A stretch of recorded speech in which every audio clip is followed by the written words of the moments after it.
You're on air.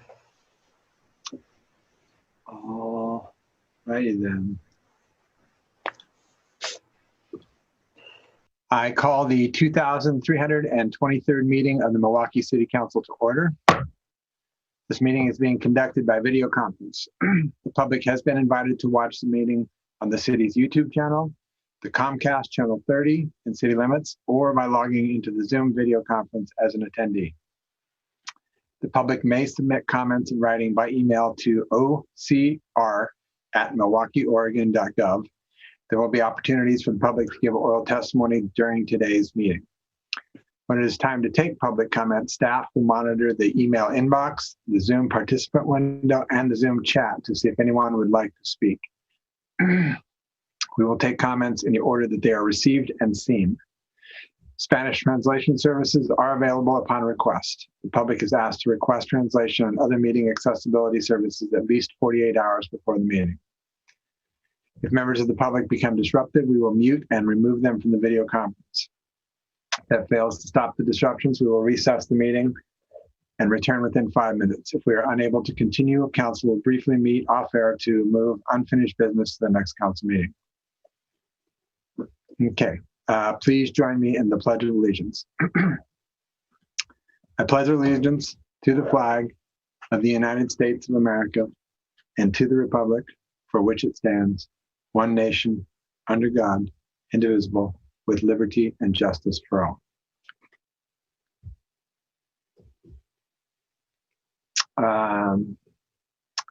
The city of Milwaukie respectfully acknowledges that our community is located on the ancestral homeland of the Clackamas people. In 1855, the surviving members of the Clackamas signed the Willamette Valley Treaty, also known as the Kayapouya Etc. Treaty, with the federal government in good faith. We offer our respect and gratitude to the Indigenous people of this land. This evening, actually, we will be doing a resolution recognizing the Indigenous people of this area, and I'm hoping that will engender a little further conversation on this topic. Tonight's announcements. Tune in to the Letting Library's YouTube channel on Thursday, October 8th from 6:30 to 7:30 p.m. to listen to Mike Richardson, president and founder of Dark Horse Comics, reading from his new book, Gia and the Neon Monster. The event is part of the Letting Cultural Forum, a series celebrating local makers of culture. Clackamas County Scare Fair kicks off on Friday, October 9th, and will run through November 1st. This drive-through Halloween experience takes place at the Clackamas County Fairgrounds in Canby.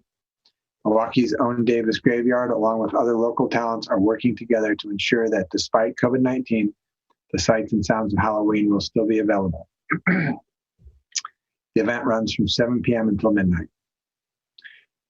The cost is $20 per car for as many people as you can legally fit. If you're going alone, the single person price is $11.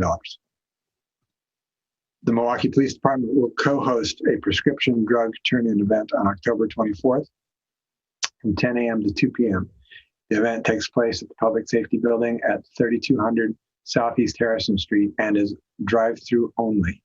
Please have prescriptions in a bag or box to quickly hand off. Those participating are also encouraged to wear face coverings. Lastly, the North Clackamas Parks and Recreation District is holding a drive-through Halloween event at the Aquatic Park on Harmony Road on Friday, October 30th from 4:30 to 8:30 p.m.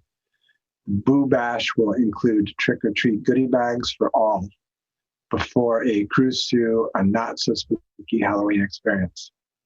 Attendees must register in advance. The fee is $10 per vehicle for residents of the district and $15 for non-residents. For more information about each of these events and others, please visit the city's homepage, where you will find the city calendar at www.milwaukieoregon.gov. All right, our next item is the Indigenous Peoples Proclamation, and this will be presented by Council President Falconer. I remembered to move my mic down. Hey, everybody. Thank you for doing this. Really appreciate that the feedback was received from last year, and that we are officially recognizing Indigenous Peoples Day. I'd like to maybe you can chew on this while I sort of read my prepared remarks. But we do this as sort of a one-time thing, and I wonder if we might think about making this permanent. That is writing into the proclamation every second Monday of October. As the mayor noted at the beginning of our meeting, we now recognize at the beginning of our regular sessions that the city of Milwaukie is located on the ancestral homeland of the Clackamas people, who lived here for countless generations in what is now known as Milwaukie, long before the federal government enabled tens of thousands of white settlers to claim millions of acres of land in the Oregon Territory. In 1855, the few remaining members of the Clackamas were forcibly removed to the Grand Ronde Indian Reservation. Many Milwaukeeans are quite familiar with the names of those white settlers whose donation land claims became the neighborhoods that now bear their names, and their influence in shaping Milwaukee's economy and history is well known. However, their success came at great expense of the area's Indigenous community. Columbus Day was established as a federal holiday in 1937, in part to honor the contributions of Italian Americans to this country. However, as we know, Columbus didn't really discover anything because, of course, millions of people already lived here in North America. The move away from recognizing a brutal murderer and instead celebrating people descended from America's First Nations is taking hold across several states and in over 100 cities and should not be controversial. I'm glad we're taking this step toward officially recognizing this day in the city of Milwaukie. It's a small symbolic act of decolonization, and I encourage all Milwaukeeans to join us in honoring this day, and also to go a step further and learn more about Native American history and culture. A good starting point can be found at the Confederated Tribes of Grand Ronde's website, which is www.grandronde.org. Thank you, Mayor. You're welcome. Thank you for doing that. I'm really glad we're doing this. One of the most distressing things I think that we don't learn in public school, or most schools for that matter in America, are things that happened to the people that inhabited this land for millennia before our ancestors came here. In the end, roughly 90% of all the Indigenous people that had lived here were wiped out, either through disease or straight up warfare, often slaughtering women and children when there were no warriors around. We have continued through the years. Several tribes were given reservations, and then when another group of white settlers decided they wanted that piece of land, they were forcibly marched, generally at a great cost of life, to another location. And then when a new group of settlers decided they wanted that land, they were forcibly marched once again to a new piece of land, obviously decreasing and further decreasing value of land, and land that was more difficult for them to survive the way they had for millennia. And we then went on to remove children from their families and put them into schools where they were forced to basically forget, unlearn their language, their ways of being, their ways of functioning, which has created a vast disconnect for these folks in their culture. So we have a lot to atone for when it comes to the Native Americans, and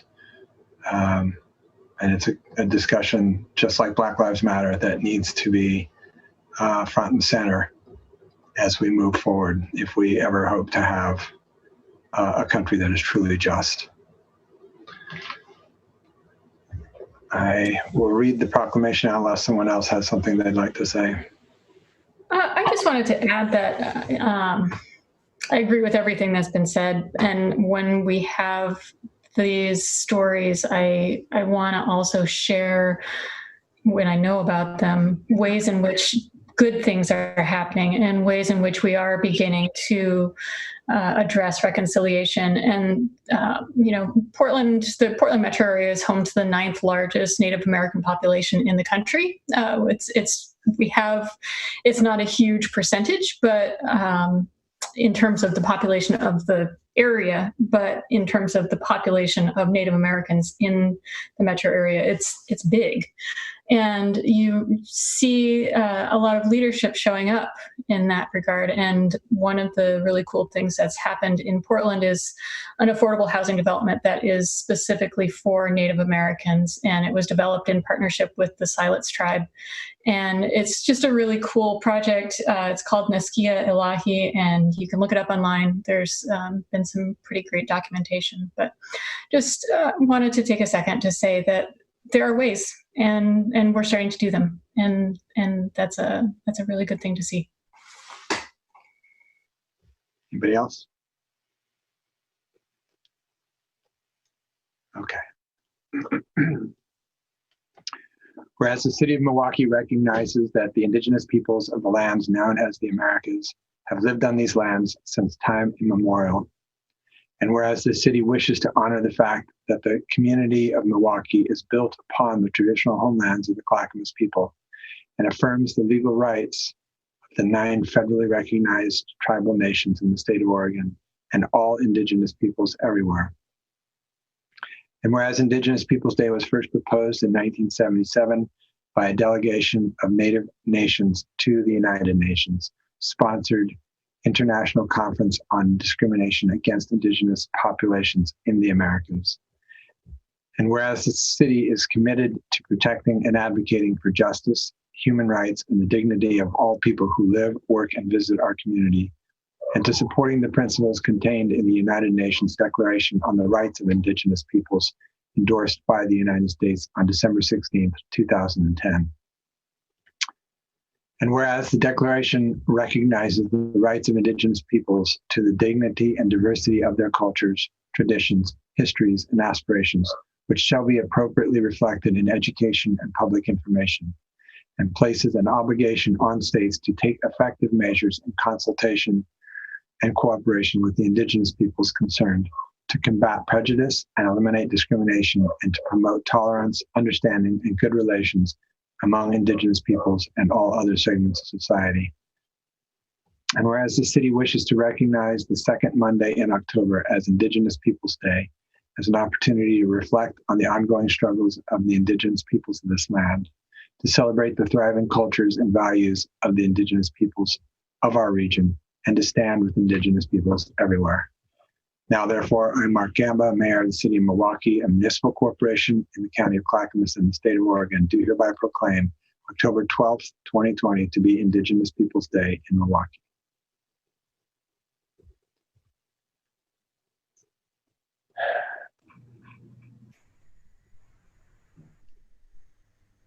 All right. Our next item is National Archives Month, also a proclamation, and that will be presented by our City Recorder, Scott Stoffer, and the Milwaukie Historical Society's Greg Hemer. Thank you, Mr. Mayor and City Council, for once again pausing to recognize National Archives Month. I'll ask Greg to give a presentation here in a moment, but a little housekeeping. We have a very strong state archives here in Oregon, based down in the capital in Salem. And although restricted because of COVID-19 restrictions, there are still Archive Month celebrations happening. Tomorrow, October 7th, is Ask an Archivist Day, and there's a hashtag you can follow on, hashtag Ask an Archivist, and there'll be different national societies and chapters of state archives answering questions. And then on October 9th, Friday, is e-Records Day. A big part of where we are in the 21st century with archives is digitalizing and making records electronic. So it's a day to recognize that. And I'll just say, I am honored to be a community archivist and to work for our city and our community. And one thing that's really come home, I hope it was expressed in our proclamation every time, Mr. Mayor. But archives is about collecting our shared history and our stories. And it's clear that a lot of the stories have not been collected and told. And part of the charge that we've had, but maybe not recognized, is to make sure that those voices are captured, those voices that we can find traditions from, and what records are left to us that we can gather and include in our common story. So that's the mission I see for our city recorder's office. And I know that those sentiments are shared by others in our region and the Historical Society. So thank you for this opportunity to recognize that. And Greg, I'll turn it over to you.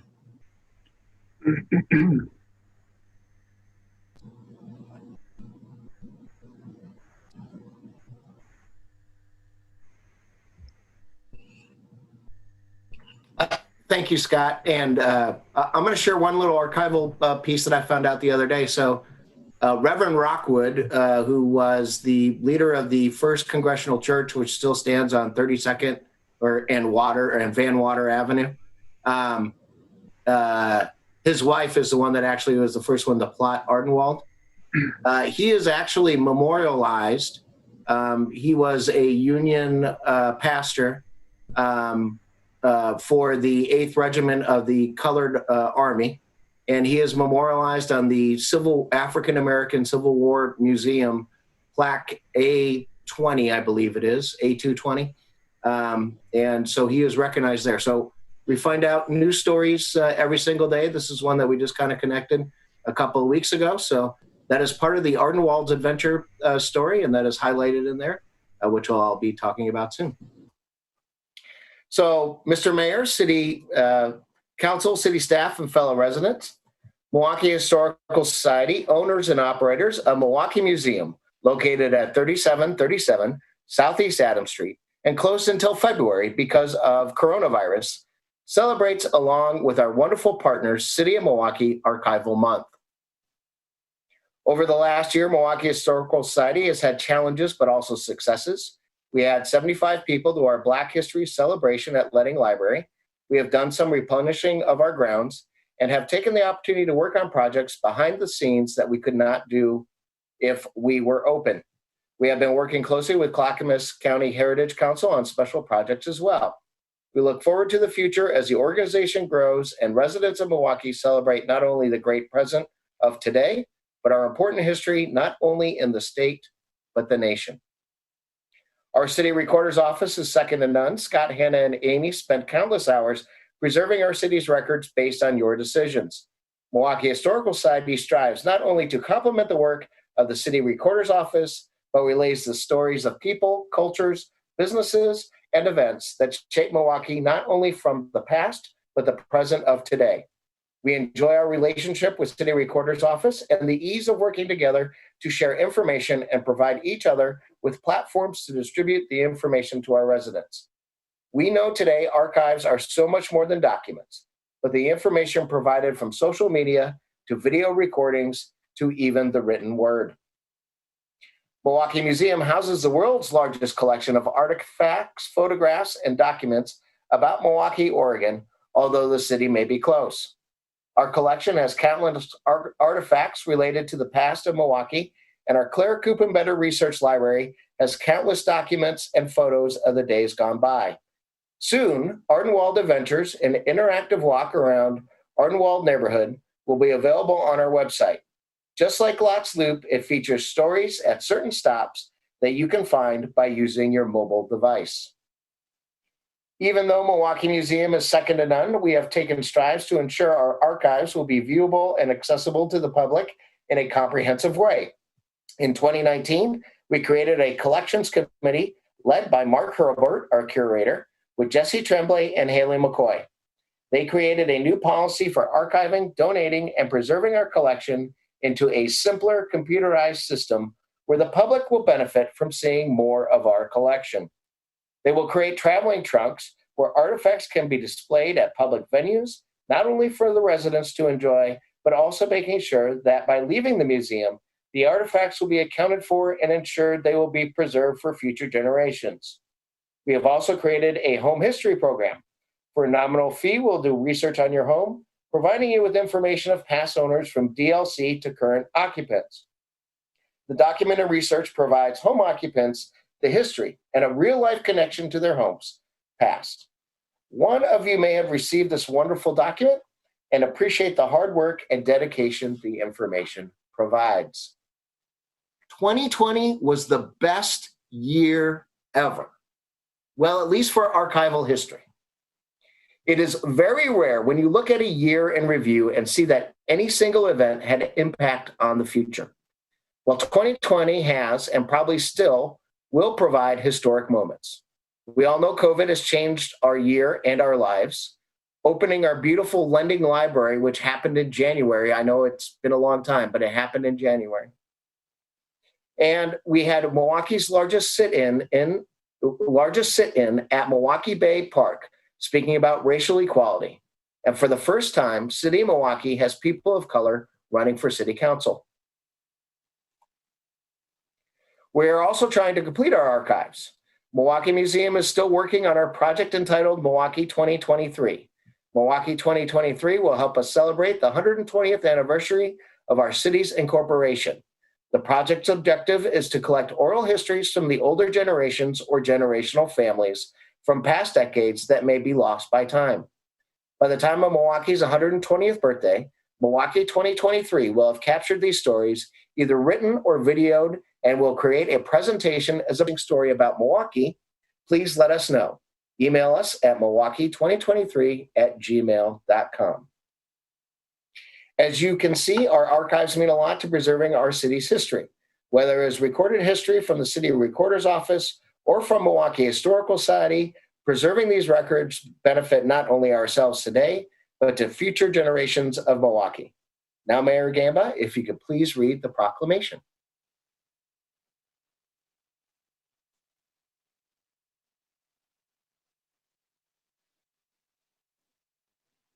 Mayor, you're muted. Sorry, too many things on my desktop. I can't see that. One minor correction. If I'm not mistaken, there was a Black woman on council probably about 15 years or so ago. So, other than that, excellent presentation. Thank you. Sorry about that. I will reprimand the City Recorder's Office who gave me bad information. All right. Whereas preserving the story of a place and the people who dwell there in any given moment is essential to understanding a community and how it came to be. And whereas the story of a community can only be complete when all voices and perspectives are heard and included in the shared history of a place and its people. And whereas civic and community archives seek to collect and preserve the documents, tales, traditions, and voices of those who came before us.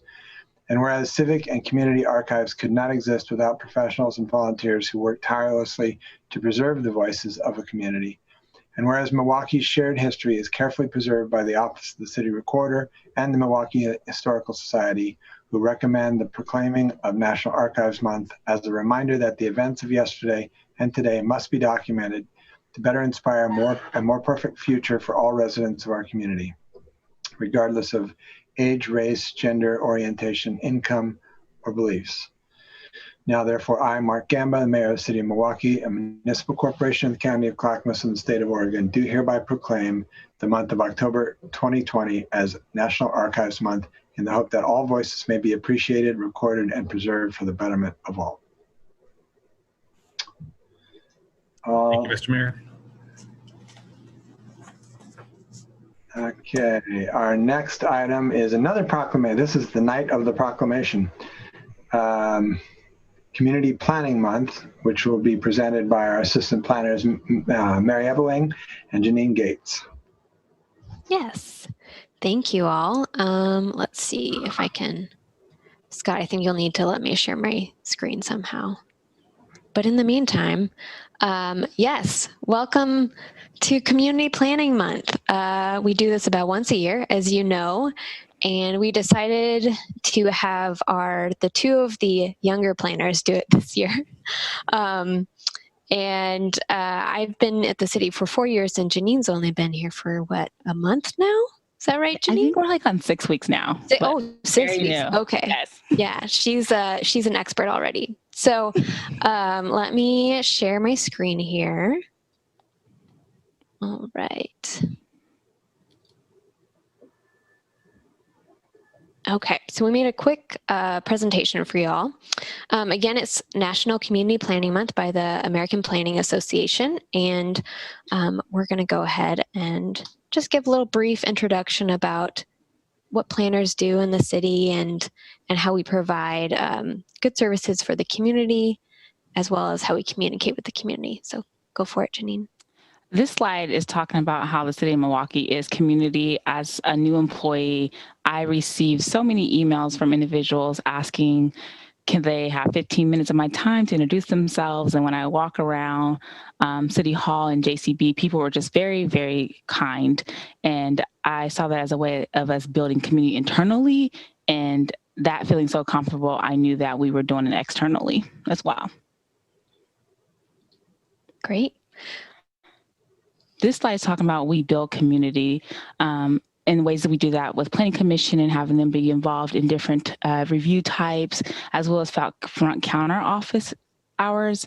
We're not doing those right now, but we are still providing services to individuals who have questions about an ADU or building a fence or things like that. We would, before COVID, allow them to come to the office and ask us different questions. And then our neighborhood district associations is another way we build community, by going to them for their opinions about different developments that are coming to their community, or just them meeting together to talk about city business and how they can interact with us and give us their thoughts and opinions.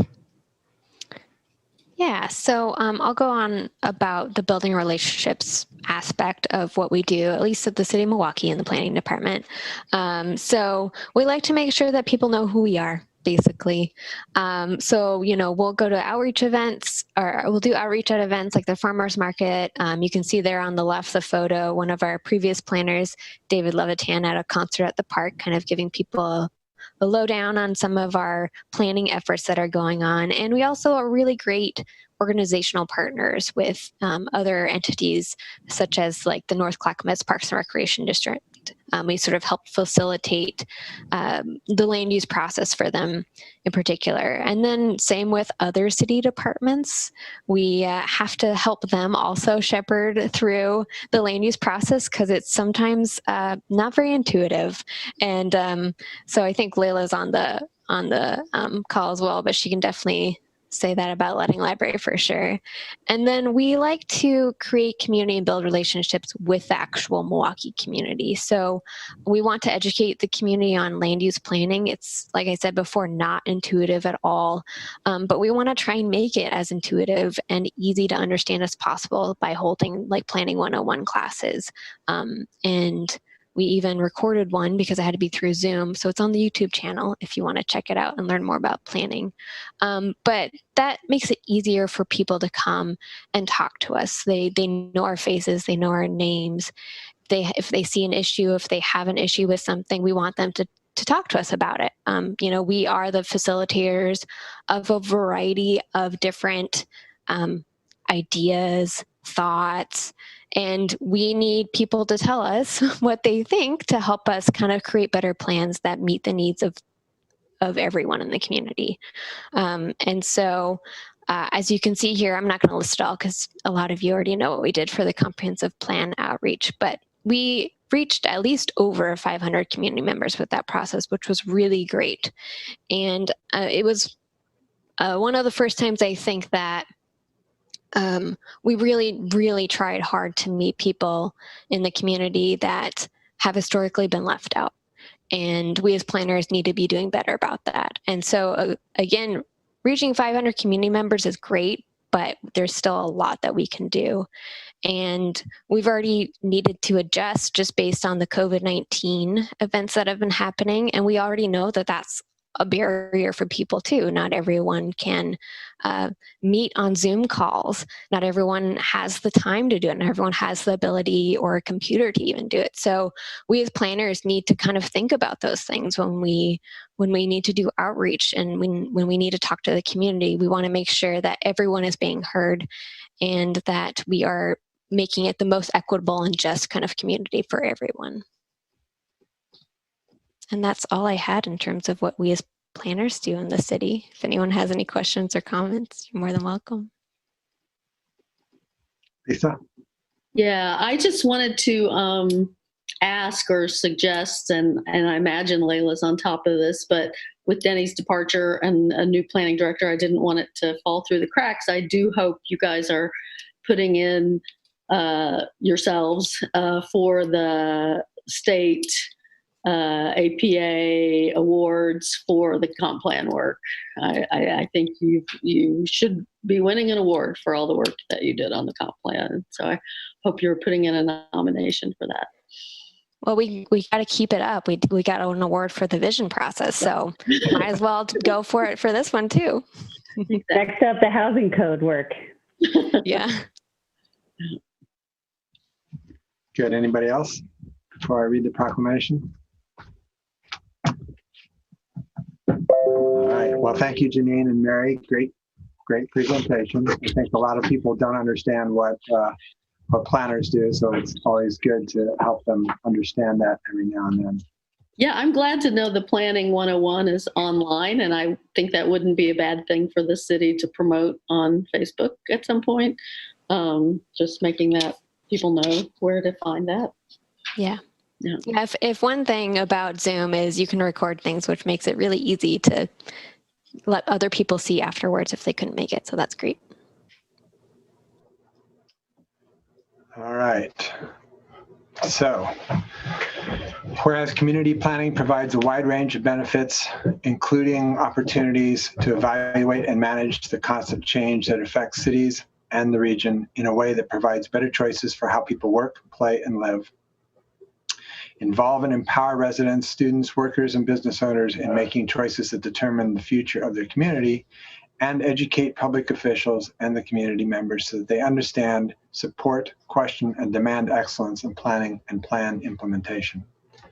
And whereas the month of October is designated as National Community Planning Month throughout the United States of America and its territories, and whereas the American Planning Association and its professional institute, the American Institute of Certified Planners, endorse National Community Planning Month as an opportunity to highlight the contributions sound planning makes to the quality of our built and natural environment. And whereas the celebration of National Community Planning Month gives us the opportunity to publicly recognize the participation and dedication of the members of the Planning Commission, the Design and Landmarks Committee, and other resident planners who have contributed their time and expertise to the improvement of Milwaukie, as well as to recognize the valuable contributions made by the city's professional planners and extend our thanks for the continued commitment to public service by all of these individuals. Now, therefore, I, Mark Gamba, Mayor of the City of Milwaukie, a municipal corporation in the County of Clackamas in the state of Oregon, do hereby proclaim that the month of October 2020 as Community Planning Month in the City of Milwaukie in conjunction with the national celebration of the Community Planning Month. All right.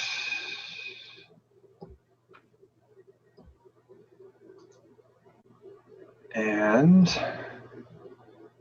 lastly, I think, yes, for proclamations, Arbor Day Proclamation. This will be presented by our Public Works Director, Peter Pastorelli. Thank you, Mayor Gamba and Council. I'm actually going to turn it over to Natalie Rogers, our Climate Action and Sustainability Coordinator. Natalie's going to talk a little bit about Arbor Day and the co-benefits of trees and how we can use trees to help mitigate and adapt to climate change as well. So, Natalie. Hi, everyone. Good evening. Thank you so much. I'm pleased to be here tonight to introduce the proclamation for our city's Arbor Day celebration, which is happening later this month. Arbor Day is a very special day that is set aside to raise awareness of trees and the important role they play in our environment and in our communities. The day is celebrated on different dates around the world, depending on local season and climate, which often indicates the start of the optimal tree planting season. So our Arbor Day celebration will be held on October 24th from 10 a.m. to 12 p.m. at our Johnson Creek campus. That's where our Public Works and Community Development departments are. We were originally hoping to have a large planting event with Friends of Trees, but we've adjusted our Arbor Day activities to ensure safe public health practices while still enjoying each other's company in the celebration of trees. Arbor Day 2020 will include a socially distanced ceremonial tree planting, a free tree giveaway, including multiple different species of trees, and some prepared refreshments such as some themed voodoo donuts. So I hope you're all there to enjoy some. More information on Milwaukee's 2020 Arbor Day celebration, as well as future planting events with Friends of Trees, will be available on the city calendar. So I encourage people to look there for more information and directions. You can also revisit the tree board update presentation that Peter Passerelli gave earlier today with some more information about our Arbor Day celebration and the importance of Arbor Day for our Tree City USA certification. So as you know, our city's urban forest serves a wide variety of ecosystem and community functions that promote the health, safety, and general welfare of our residents and our community. So for example, trees help us by providing shade that cool our homes and streets on hot summer days, acting as windbreaks and insulating our homes from cold winter winds, improving local and regional air quality by absorbing and filtering carbon dioxide, ozone, and particulate matter, as well as producing oxygen that we breathe. Trees also provide numerous mental and physical public health benefits to our community members. Trees improve the quality of our recreational spaces where we walk, bike, and like to lounge. Trees reduce noise population from the urban environment, and they also provide habitat quality and habitat structure for other plants and wildlife. Trees reduce stormwater runoff, which alleviates pressure on our built infrastructure, and trees are actually proven to increase real estate property values in our area. Trees just also are beautiful. They enhance our visual and aesthetic qualities that attract visitors and businesses to our community. And last but not least, there's a lot of climate benefits that occur from trees. A healthy urban forest is of increasing importance because they advance our effort to mitigate and adapt to climate change. Through photosynthesis, our urban forest sequesters carbon from the atmosphere and stores it as wood, so it's acting as a carbon sink. An average-sized tree can store hundreds of pounds of carbon over its lifetime, and our native evergreens have particularly high carbon storage capacities, so they're important to foster within our urban forest. Trees also increase neighborhood resiliency to the urban heat island effect, where the built environment disproportionately increases the temperature of our neighborhoods. Neighborhoods with well-shaded streets from trees can be up to 6 to 10 degrees cooler than neighborhoods without significant tree coverage, reducing overall needs from air conditioning for the communities that live within them. According to the U.S. Forest Service Center for Urban Forest Research, just 3 trees properly placed around a house can save residents up to 30% on their energy use. And then as storm frequency and intensity increases over time due to climate change, a healthy urban forest can help us increase our utility system resiliency and reduce the impacts of flooding events on our city's infrastructure and lands. So all of these services provided by trees directly and indirectly benefit Milwaukie residents and businesses and help us mitigate and adapt to climate change. Because of this, the city and staff, we've been working hard to develop and implement our urban forest management plan to plant, protect, and promote trees in Milwaukie. Through outreach events like this coming Arbor Day celebration to community advocacy and education, Milwaukie is committed to achieving our goals of 40% canopy cover by 2040 and managing a healthy and vibrant urban forest. And every Milwaukie community member can help. Pick up a young tree to plant in your yard this summer, for example, at our Arbor Day celebration on October 21st.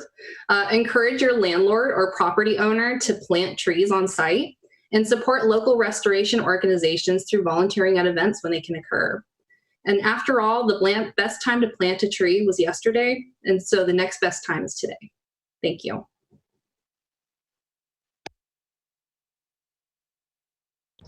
All right, anybody have any thoughts or comments before I read the proclamation? Okay. Whereas in 1872, J. Sterling Morton proposed to the Nebraska Board of Agriculture that a special day be set aside for the planting of trees. And whereas this holiday, called Arbor Day, was first observed with the planting of more than 1 million trees in Nebraska and is now observed throughout the nation and the world. And whereas trees play an integral part in capturing and storing carbon and are therefore critical elements in addressing the climate crisis.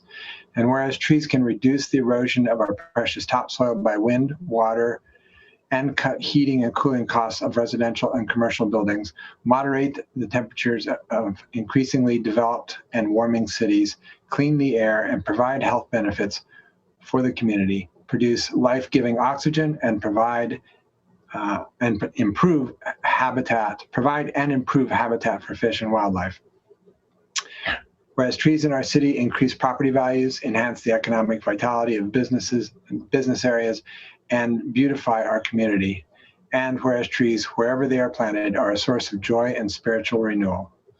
Now, therefore, I, Mark Gamba, Mayor of the City of Milwaukie, a municipal corporation in the County of Clackamas in the state of Oregon, do hereby proclaim October 24, 2020 as Arbor Day in Milwaukie, and I urge all citizens to celebrate Arbor Day and to support efforts to protect our trees and woodlands.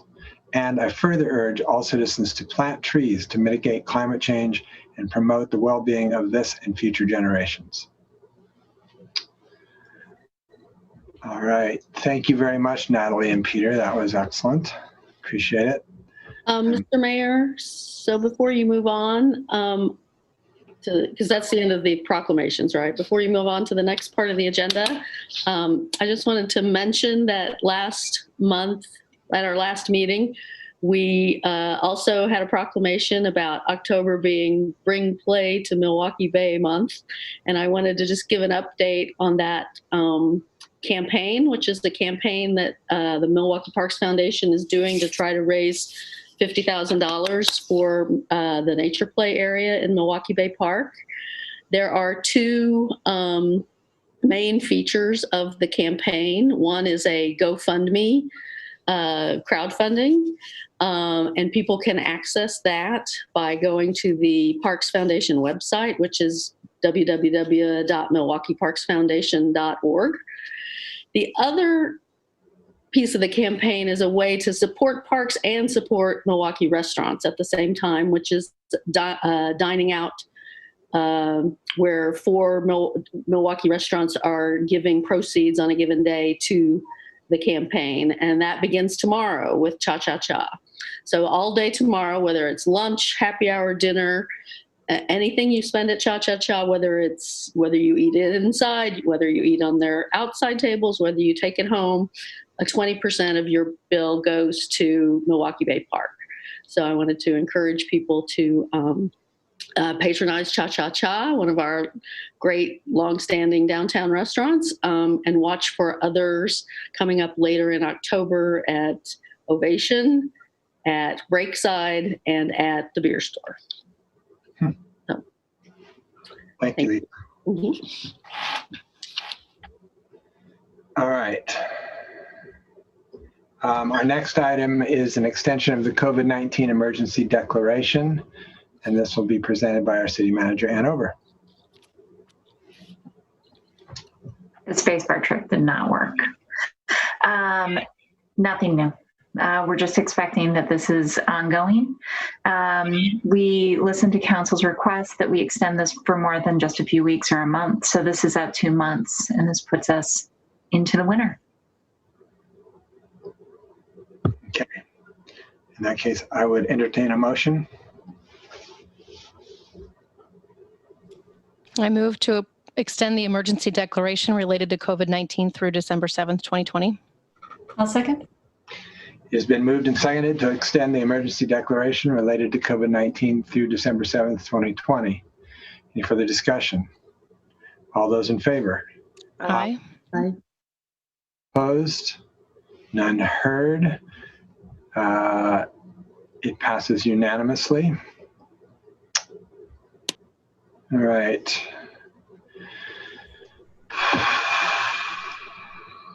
Community comments. Scott, do we have anybody that's looking like they want to? We do, Mr. Mayor. Okay, then I will read the thing. This is the part of the agenda during which council will hear community members' statements regarding city business. Those wishing to speak, please raise your hand or indicate you wish to speak. Before you make your comments, please state your name and city residence for the record. If you would like the city to follow up with you, please submit your contact information to ocr@milwaukieoregon.gov. As council has other business items on the agenda this evening, speakers will be limited to 3 minutes each. Because information provided during the community comments may be new, the city manager will respond at the next council meeting to those comments that require follow-up. So before we begin, is there any follow-up from the September 1st September 1st? Is that right? No, that is incorrect, but there are no comments in the last meeting. Okay. Sorry. It's okay. It's like, did we skip a second? All right. We just took the whole month off, but actually still came to meetings. It's missing a 5. It should say September 15th. All right. But in any case, there were none. All right, Scott, who do we have? Mr. Elvis Clark, who is on the Zoom meeting, and I'm going to allow him to talk. Mr. Clark, are you able to talk? Yes. Okay. Okay. I'm Elvis Clark. I live in the Ardenwell neighborhood, and I in the Transportation and the Public Safety Advisory Committee representative from that neighborhood association. 2 weeks ago in the Clackamas Review newspaper, there was a reporting on the briefing that the Clackamas Housing Authority gave to the Board of Commissioners, the Clackamas Board of Commissioners. And in that article, they mentioned a vehicular connection using 29th Street. And that raised concerns from me and also other members of the neighborhood association and other members of the community north of the Hillside property, because currently the connection between Hillside Park and 29th is a pedestrian bicycle only connection. Well, that is, it's non-vehicular. And we would like to retain that feature north of the Hillside project when it's redone or reconstructed.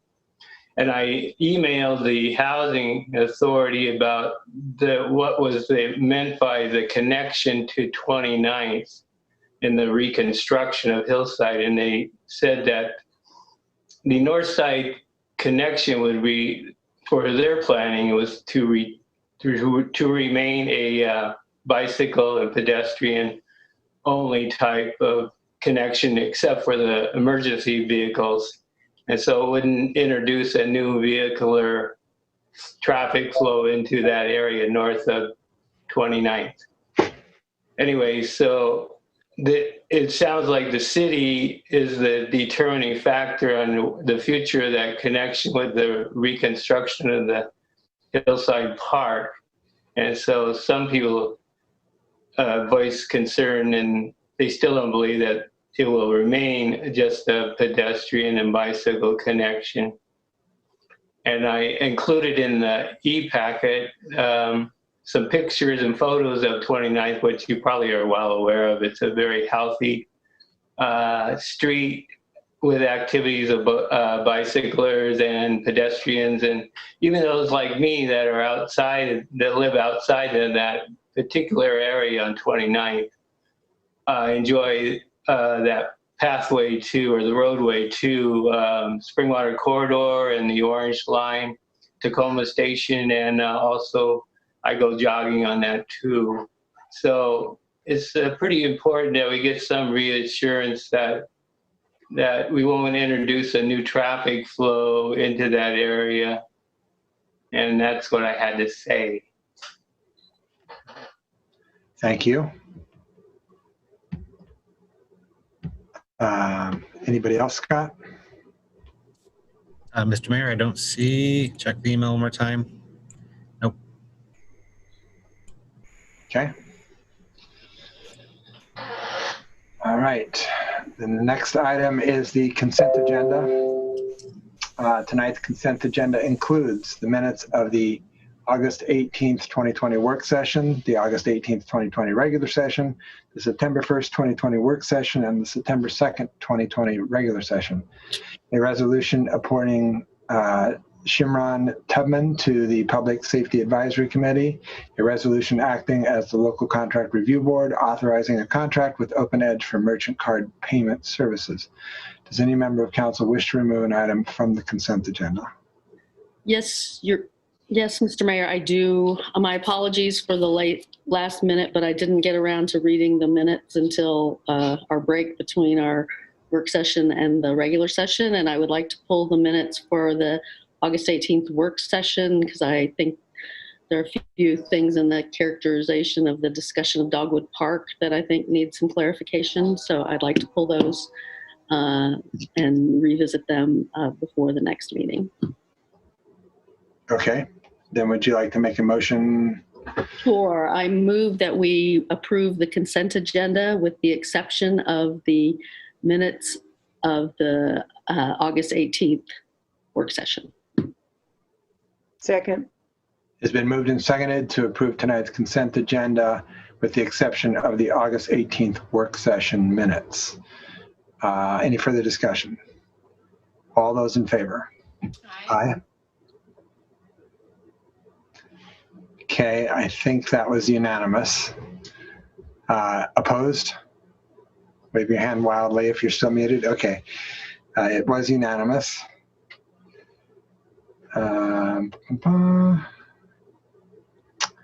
So our next item is fall and winter events and update, and this will be presented by our Assistant City Manager, Kelly Brooks, and our event coordinator, Brenna Cruz. Hello, everyone. Before Brenda's going to be doing most of the talking tonight, but before I hand it off to her to do the presentation, I actually just want to kind of publicly thank her and recognize all the work that she's been doing.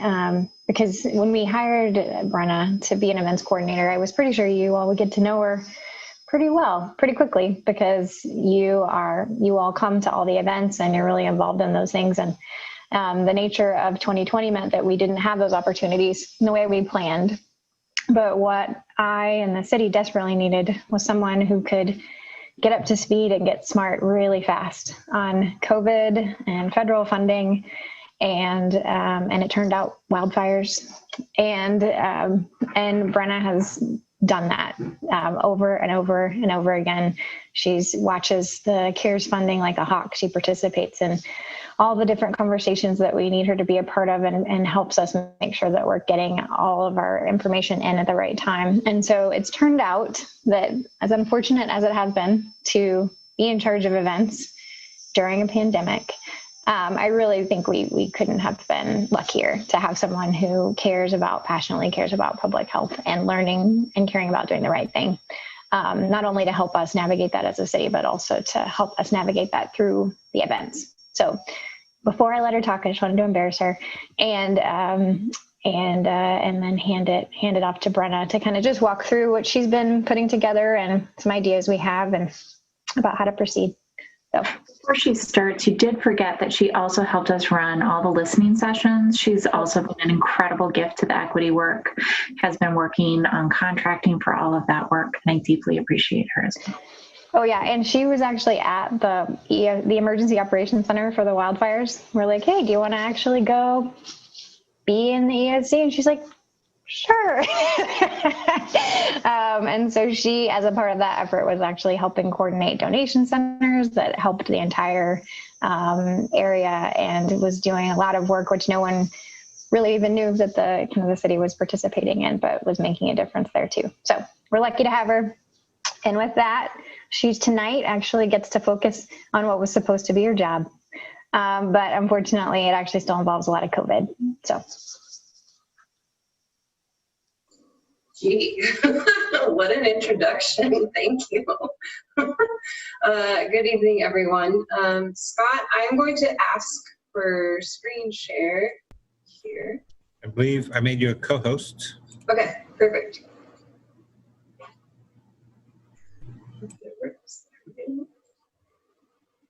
Okay. So, fall and winter events. Just want to start looking back at the data. There was a press conference today that the governor held with the Oregon Health Authority, and they provided an update that statewide, the number of COVID cases have increased 25% since August 31st.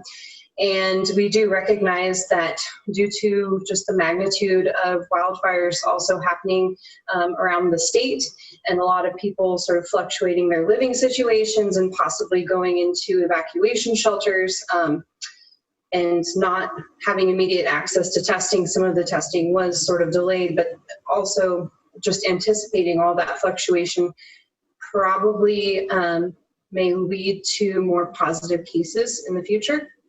I know that's something that the county is currently tracking, but also just it's top of mind considering where I was the last couple of weeks, and just being involved with actually that evacuation center planning as well. So I learned a lot of valuable things there, but also, you know, how to try to manage two emergencies at once. So Clackamas County is currently in phase 1. We are connected with both Washington and Multnomah for the state's reopening planning. And what that means is that cultural, civic, and faith gatherings are restricted to 50 people. That includes both indoor and outdoor events, and also while maintaining social distancing and even wearing your face coverings. So this is put a lot of emphasis in to what our actual possibilities or limitations might be.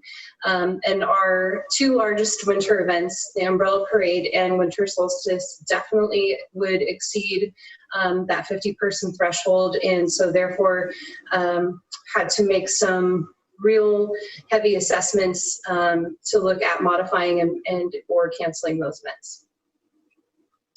And this is an overview. There was one provided in the packet with the actual specific dates, but for the purpose of this presentation, I just kind of left them to the months in which the events occur in. So we just learned about Arbor Day. Thank you, Natalie and team. Worked with them to kind of go over some of the guidelines for the event planning there. And we've modified the usual event happenings, but it will still be proceeding. The prescription drug drop off, that PD hosts with the DEA has been modified. With that, the document collection and shredding that's usually combined with this event has been canceled, just to try to minimize the contact and the spread and promote public safety there. But they are still, yes.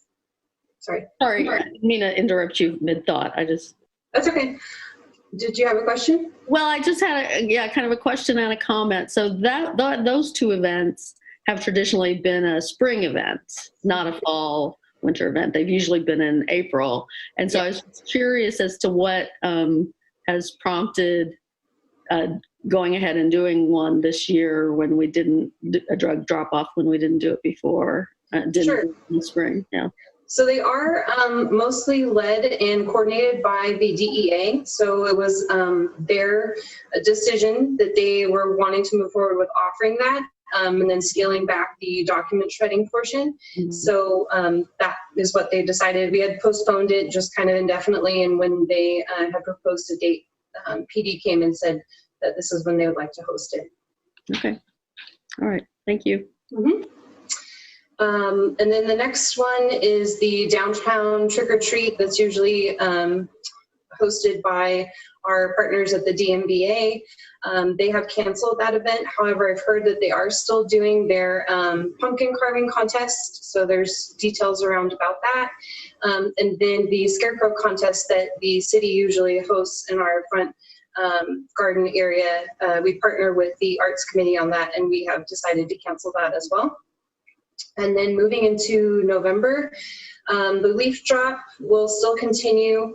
There's 3 weekends, I believe, that they're accepting those. And it has been modified and details are on our website.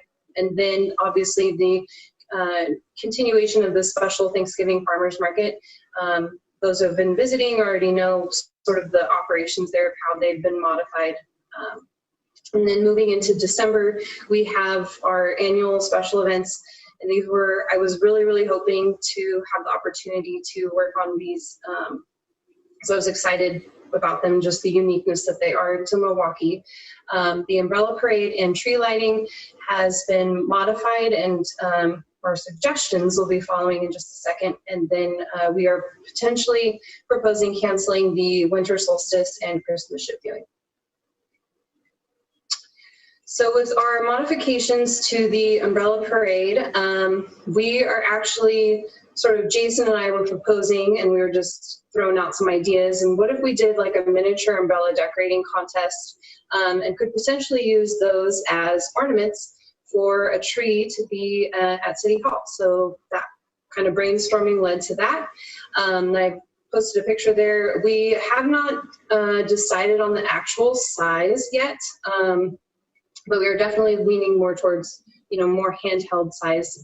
So the details of this are forthcoming. But basically, we will ask the community to decorate miniature umbrellas, and then we will still move forward with the judging process and potentially getting the community more involved, sharing that via social media, and then using them as decoration around City Hall. And the other component of this event is the tree lighting, and we're hoping to create a virtual tree lighting, still using the actual tree outside of City Hall, but basically pre-record it, and then we could share it either at a council meeting or standalone a separate time via Zoom to share that with the community. And we are also working with our NDA leaders to put in a good word with Santa, and hope that maybe we will have a video there to show as well that would accompany the tree lighting, so we can still have a little bit festive time to share with the community. And then the next event, the winter solstice and Christmas ship viewing.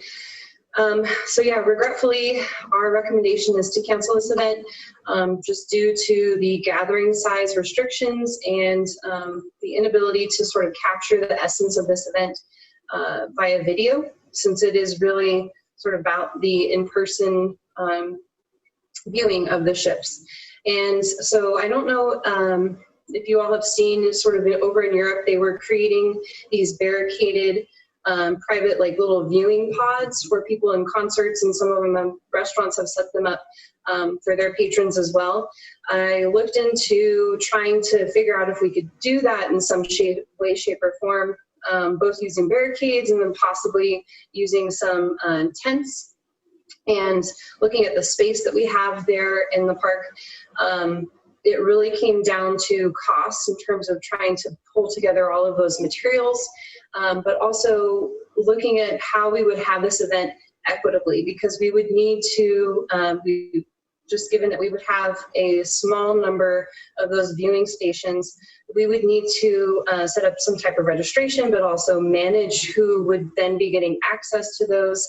And then just the amount of staff that would be needed to help with support with those on the ground logistics. It just isn't safe given the interaction with people and then distancing and possible exposure to COVID. So unfortunately, we just were kind of running into not really having an option. We are still going though to partner with Christmas ships. They're still planning to come through the bay. And what we are hoping to do is partner with the Downtown Business Association and create some type of shop local, buy small, celebrate and enjoy Milwaukie, where we could feature a different business every night in conjunction with the viewing that reminds people to come down and still view, but also, maintain their physical distance, but then also drive people to celebrate maybe during the holiday buying season from our businesses in Milwaukie. And one of the things through my time with the EOC for Clackamas County and managing the donations, I was working with Jamie Poole, and she had set up with their GIS team and her web team this really interactive map that allows you to see organizations accepting donations, and you can also sort of search for ones near your area, or you can also search for items that you're hoping to give. And I was thinking, we could partner with them, obviously, during the giving season It's a time when folks are in need and a time when folks give back to the community to sort of promote and share that through the holiday season for those families that might need a little more, but also to sort of replicate that type of style. And maybe we create a map of Milwaukie and the businesses that are there, and potentially maybe some special holiday hours or something.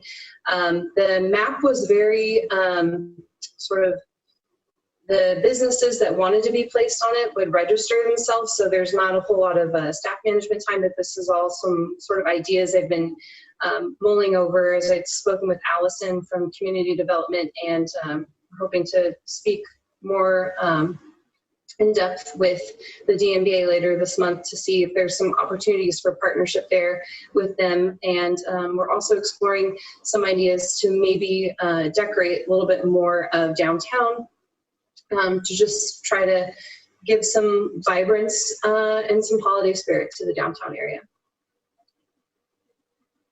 So with that, I'll take any questions. The only thing I'll add, one event that's, we don't still have all the details worked out just yet, but I do think will happen sometime this month or early next, is the mural is coming along really well at the Public Works facility. So that is something we believe we can do under 50, a celebration to kind of open that up and be excited. It should be pretty great. So I expect that we'll be back in touch with you more as we start nailing down the actual completion timeframe for that project. So hopefully that'll give us a way to celebrate something this fall. I mean, they're not cities events, but there are a couple of drive-through events going on for Halloween. One is down in Canby at the fairgrounds where Davis Graveyard has decamped to, and one is NCPRD is holding, I gather, which I just read about in the last day or two at the Aquatic Center. Mm-hmm. So those are, I think both of those have fees involved, so they're not free for the community, but they are sort of something for Halloween festivities in the community. Yes, we are also working with Grace Point on modifying their trunk or treat. We have the permit for them under review right now. So that'll be another community opportunity, family-friendly drive-through for that holiday. Could I add one minor clarification on the leaf drop? So we are doing 5 weeks of leaf drop, November 7th, 14th, and the 21st, and December 5 and 12. Thanks. Thank you, Peter.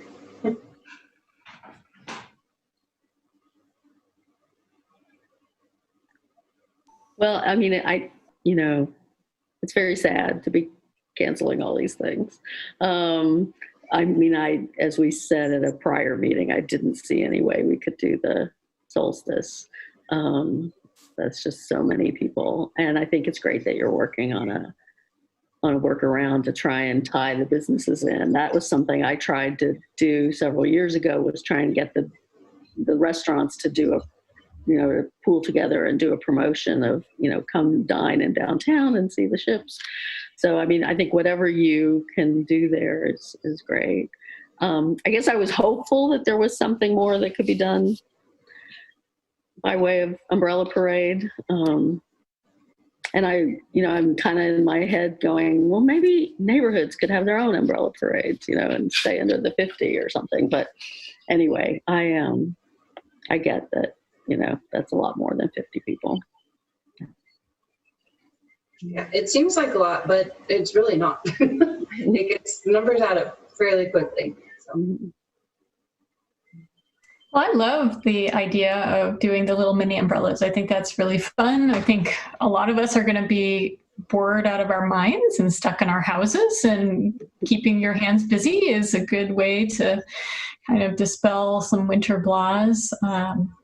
So I'm excited to see what sort of new creativity comes about in response to a new way to do the umbrella parade. And I appreciate that you all put a lot of thought into how can we do something that is community oriented around the holidays, because that's just going to be hard this year.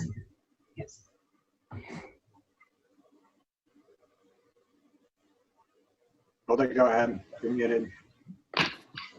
Yeah, my space bar wasn't releasing my microphone. Brenna, did you say you hadn't kind of figured out for absolute sure yet what size little umbrellas or what those were going to look like? Because what I was wondering was, would we somewhere, let's hypothetically say, in as many businesses downtown as possible, provide rounds, which it looks like that would be what you'd need to make an umbrella, as a round and a dowel, for it? Or is there a way, once the umbrellas have all come in, is there a way to have them be shown off in some local businesses so that it brings people into those businesses more so? I mean, I realize we still have to be COVID sensitive, but there's still, quite a number of businesses that are open or, or could be or would be available for something like that. I'm just trying to think of the ways that we can enhance the business community at the same time do the creativity of the umbrella parade or the umbrella, whatever new title it has.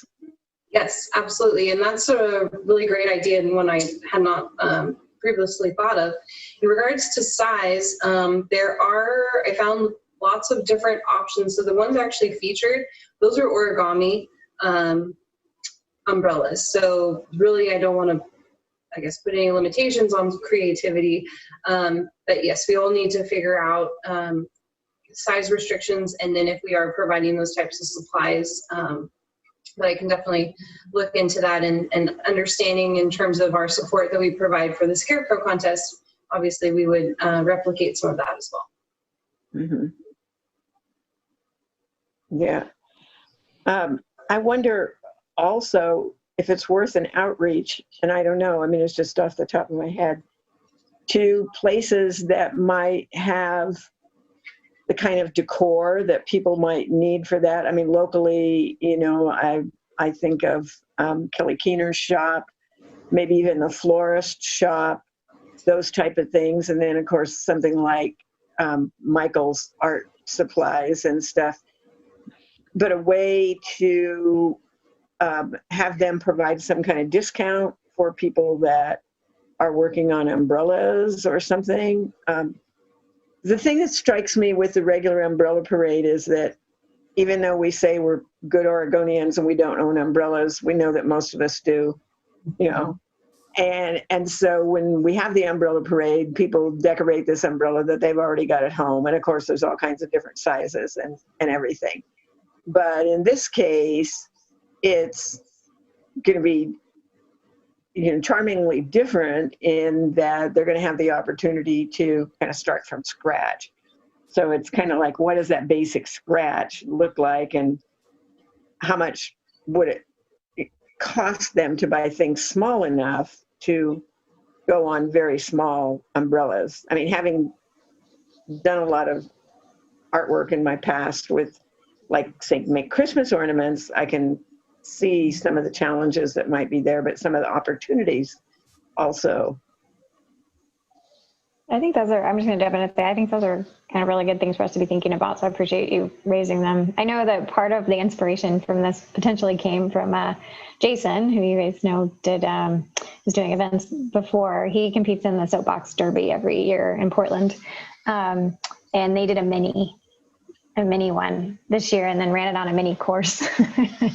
So I think too, it'd be nice to kind of peek over there a little bit too, and just see some of what they did in terms of the materials suggestions and sourcing those materials.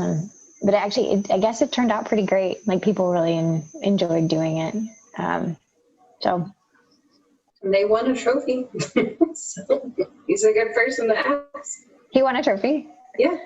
Yeah, well, I think he may not. Or something. He's probably not watching, but I'm not sure which category he was in terms of like child produced or adult produced. So we should check. Yes, and even our arts committee might even have some good resource connections there as well too. So I'm just curious why the Scarecrow was canceled, because it does seem like that's entirely social distancing compliant. Why was the decision made to cancel that? I can jump in on that one if you want, Britta. That was actually more about the arts committee.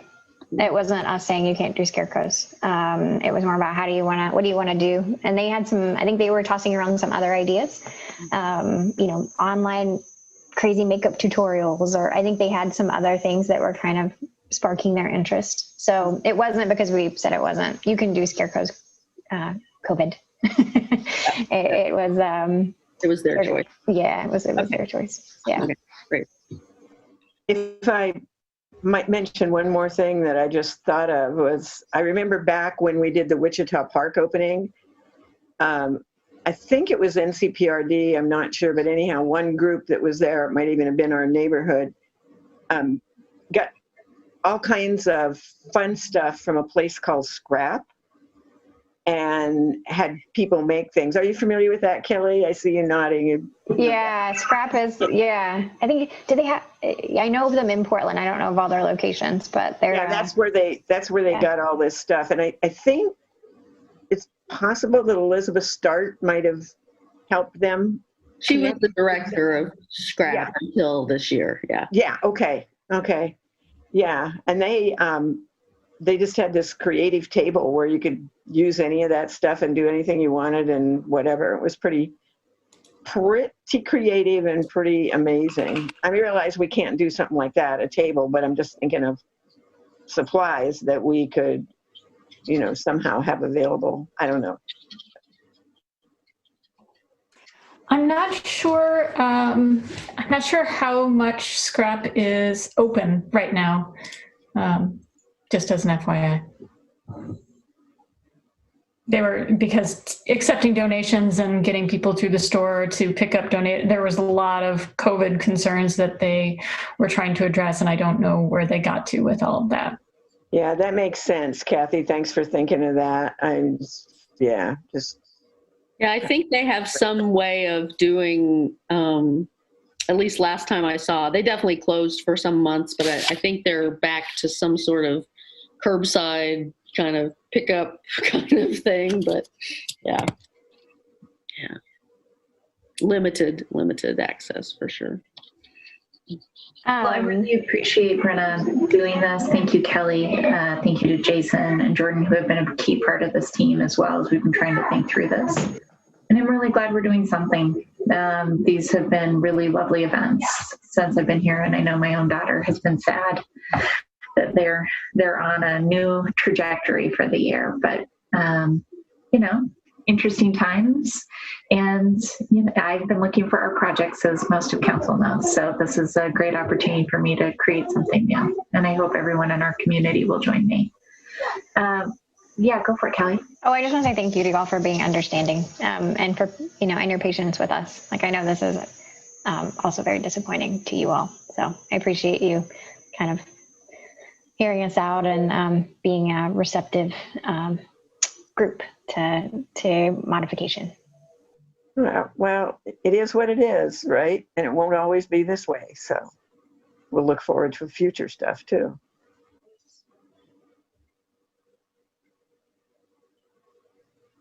Yeah, no, absolutely. I appreciate the creativity and the thoughtfulness and the effort that's gone into trying to create some fun for the community, given all the unfunness of this year.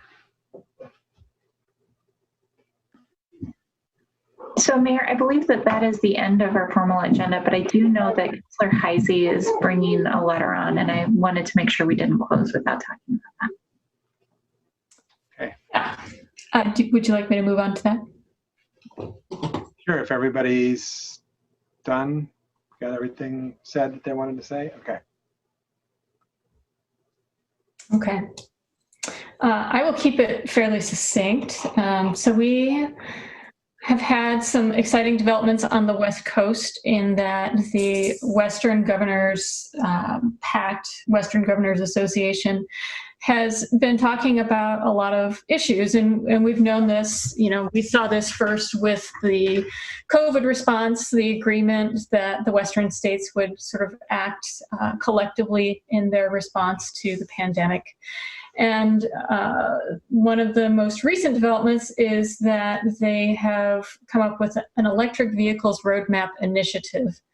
And this is a pretty wide-ranging plan that is just working to make sure that we are moving toward a strong electrical infrastructure and electrification of our vehicles in the West.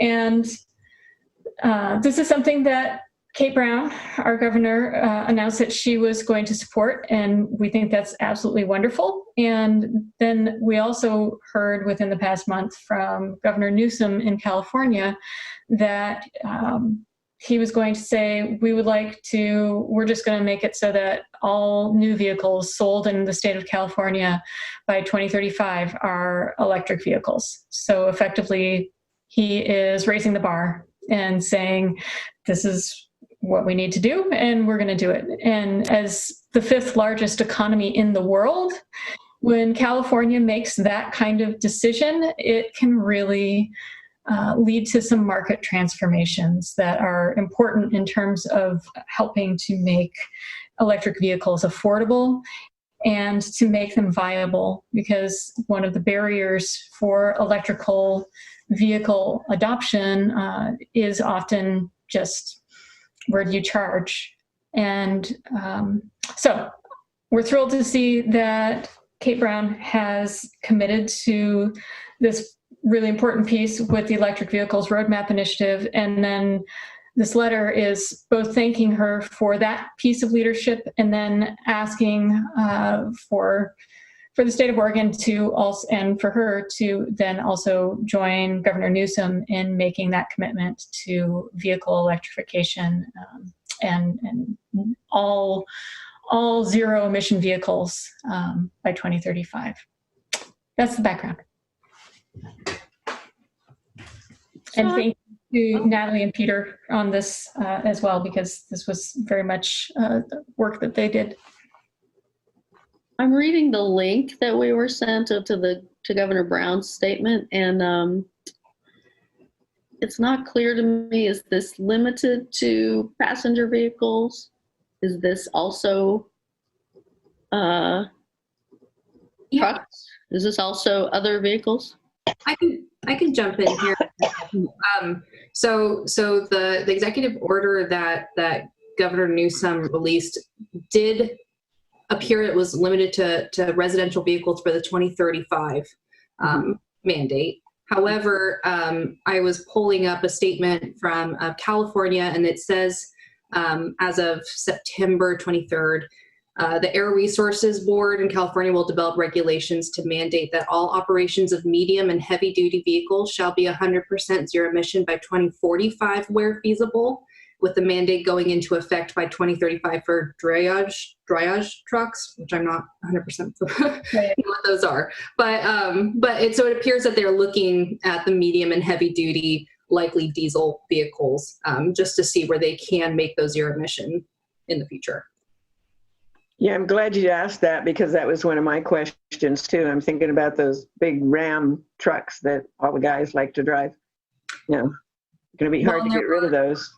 Electric passenger trucks, they are, there's already going to be some on the market, and I believe that would be included within this mandate, but it's the medium to heavy duty vehicles like the freight trucks, which are more challenging to find a zero emission solution for. Although they are coming, both Freightliner and Tesla are hard at work making 100% electric. Freightliner had one at the at an event I was at last year. I mean, they are definitely making them. There's the Cascadia, that is one of the larger freight. Actually, they had it at the 4th e-mobility showcase. But question of getting them to scale. And yeah, there's some charging questions in there, but I actually think this concept, this letter is great, and I do hope that Oregon will join California. And I also think that the question of the heavier duty trucks will resolve a lot faster than that's really hedging bets to say 2045. I think I think it'll be long before that they are viable and available. So yeah, I was just reading an article today in, of all things, Consumer Reports. My dad got me a subscription. But even Consumer Reports is highlighting that they really are making leaps and bounds in battery technology, and that has been the single biggest thing that has held back electric vehicle development to date. It's just been getting those powerful enough and small enough and affordable enough. And that applies, we see it as residential consumers on the residential side, but that definitely also translates to heavy freight and those larger vehicles. I'm glad you mentioned affordability, because I think that's one of the important points. And I think it's been pointed out that the more of the electric vehicles that are made, the more the price is going to come down, because it's probably why a lot of people don't drive one right now, is because the price is not what they could afford to do. And the fact that batteries are now different. You know, my son's first electric vehicle, he could only go about 60 miles before he had to recharge. Now he can almost drive from Seattle down here. He's got to stop one place on his way down here to recharge his new electric vehicle that he just bought. So, well, and I'm regularly getting 300 miles per charge on our electric vehicle, which is much higher than its advertised range. And it's just, things are changing so fast. They really are. I know that we sort of get used to hearing that sort of story from certain environmental quarters, but it's really true here. So I'm excited to have Oregon taking a leadership role in this in the nation, and I would love to encourage us to take that little extra step. You know, and affordability is an issue for consumers, but it's also right here in this Consumer Reports article. They highlight the maintenance costs, and you'll see this right here is the maintenance cost over a lifetime for a gasoline vehicle. This is what it is for an all-electric, and this is for a plug-in. So it's less than half for an electric vehicle. So it's not just the sticker price that we're talking about, but it's also the lifetime costs of the vehicle that are less for electrical vehicles, and they are dropping on a regular basis. So yeah, we haven't seen a copy of the letter, have we? Or will we see that? Yeah. Yeah, it went out to you this afternoon. Okay. So there's space on that letter for each of you to sign. Do we need a vote on this, or are we just going to sign it? If everyone wants to sign independently, then you can all just choose to sign. If you have any concerns, please let Natalie know. If you want to sign as the city, you can also take a vote and you can sign as the city tonight. Can we do that even though it wasn't on the agenda, the printed agenda? Okay. I think it would be powerful for us to support this as a city as well as individually. It's a good message for the governor. It gives her backing. So, Kathy, would you care to try and cobble together a motion? Well, I mean, what does that mean? What you just said about signing it as a city, what does that mean? So you want it just to be your signature? No, we'll sign it. We'll all sign it. Each of us individually will sign it. But then when opportunities to say go testify down in Salem, instead of saying all of my city councilors support this, I can say the city of Milwaukie. It's a different place of standing. So it's a useful thing to have in our back pocket. It sounds like Wilda hasn't read it, so do we need to give her? I haven't read it. I haven't seen it. I sent it to you this afternoon, Wilda. After the one we that spoke. You sent me, the one I saw the article, but was the letter there? Yeah. Actually, Natalie sent it out about 8 o'clock this morning. But yeah. Well, we could take a 5-minute break for Wilda to read it. That might be the thing to do. Let's do that. Let's take 5 minutes. Now, I will say I had one suggestion, which is in the last paragraph. I think we need to say, the city of Milwaukee will continue to serve as a model for community climate action, but we need state leadership to spearhead the system-wide. I mean, I think, you know, the message is there's only so much we can do. So I think that should be a but instead of an and. I could share it on the screen if that would help people an opportunity to review it. Sure, do that. And then I'll read it in my head, and then when I'm done, I'll take it down. Like a marker.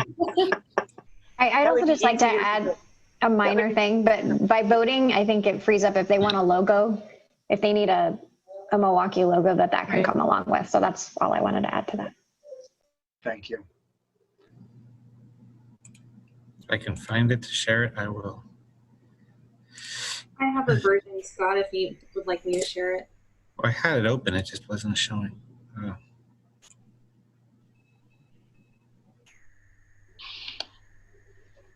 There we go.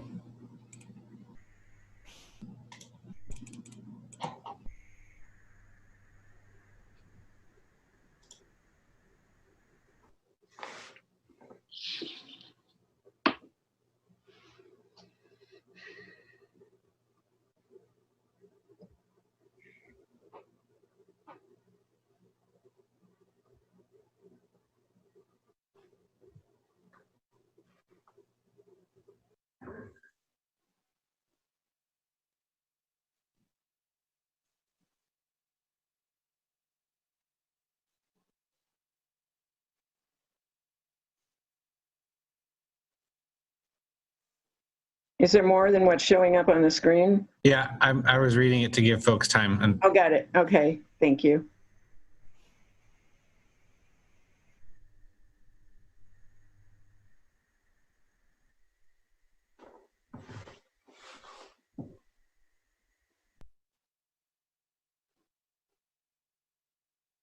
I'm starting the last paragraph here.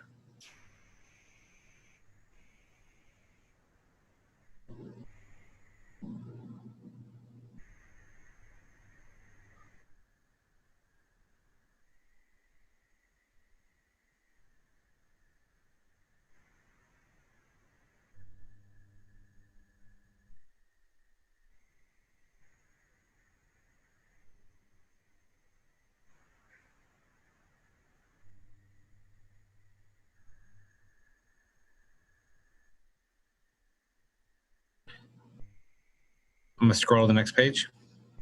Okay.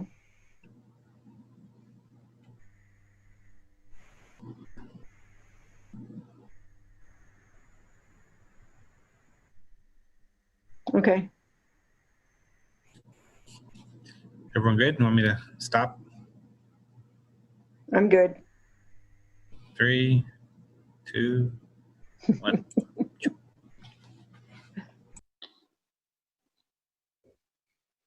Is everybody okay with Lisa's edit? The but instead of the and. No. As a general rule, I think you're right. As a general rule, I like ands, you know, for the I have to make yes a motion and as amended. I'm sorry, we were just speaking over each other. I was discussing the and or the but. Sorry, my connection keeps freezing. I'm sorry, folks. All I was saying is that as a general rule, I kind of like yes and, you know, so, but I also don't think that your point is well taken. Just as a communication sort of, you know, philosophy, I guess. I like using the and, but I don't have terribly strong feelings about it. I just wanted to say that. I'm okay with both too.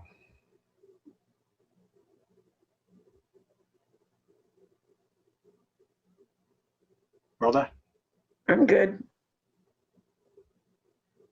Kathy? Indifferent. Okay. In that case, let's make the change edited to a but instead of an and then Kathy, if you can make a motion. Okay, let's try this. I'd like to make a motion that we, what are we doing? Are we showing our support, or are we just voting to adopt a letter? Would that be the correct Sending a letter of support for the. Sorry, I missed the first word, Wilda. Sending a letter of support for the function. Okay. For the proposal.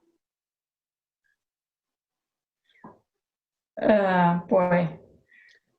Yeah, I think it's just send a letter to Kate Brown supporting the electric vehicles roadmap initiative and a future Oregon zero emissions vehicle requirement with as submitted with the change of but and to but in the last. As amended, yeah. Okay. What Lisa said, I'll second that. I was counting on you to say it again, so you have a snowball's chance of repeating it. I'm just reading the top of the letter, you know. Well, I'm just not clear on what our action is. That's what I keep getting hung up on. So I will make a motion that we send a letter to Kate Brown in support of the electric vehicles roadmap initiative and a future Oregon zero emissions vehicle requirement. As amended. As amended. I'll second. Okay. It has been moved and seconded to send a letter to Kate Brown supporting the, I don't have that in front of me, so Oregon Electric. Natalie, help me out.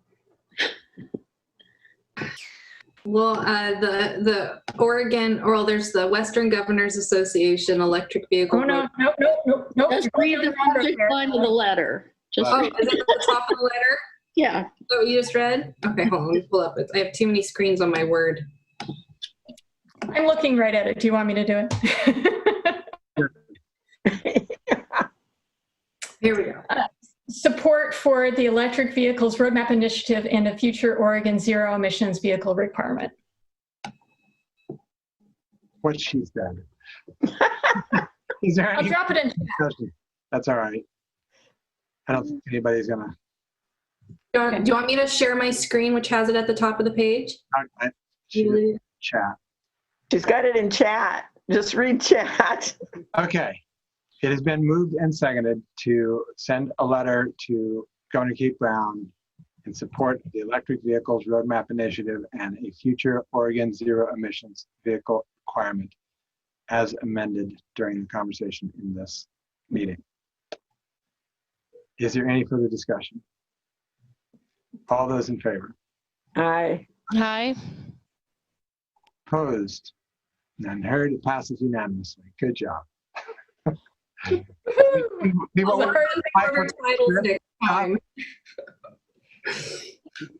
I'll try to keep it to like 5 words or less in the title. Sorry. Yeah. Normally we have a script, so it's usually not a problem. Yeah. Thank you, Ashley. Okay. So, upon adjournment of the regular session, council will meet in executive session pursuant to Oregon Revised Statute ORS 192.6602I to review and evaluate the job performance of a chief executive officer, other officers, employees, and staff. If the person whose performance is being reviewed and evaluated does not request an open hearing.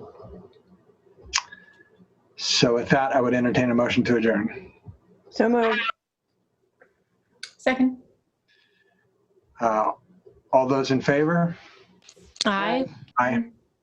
All right. We are adjourned in the regular session and we will continue